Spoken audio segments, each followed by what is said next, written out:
How to factory reset your Polk audio soundbar.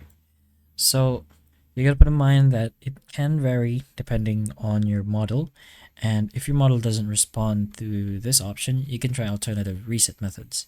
But it's best to check your manual since a reset option or feature will most likely be shown there as well. But this is the general option or input in order to reset a Polk audio soundbar.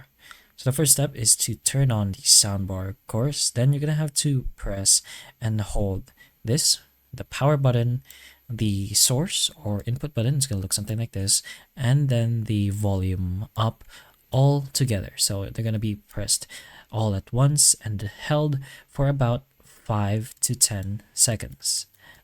So once you've done that, you can wait for the LED lights to blink or the soundbar to restart, which confirms the reset is in progress. So again, this is the common reset input for most Signal models.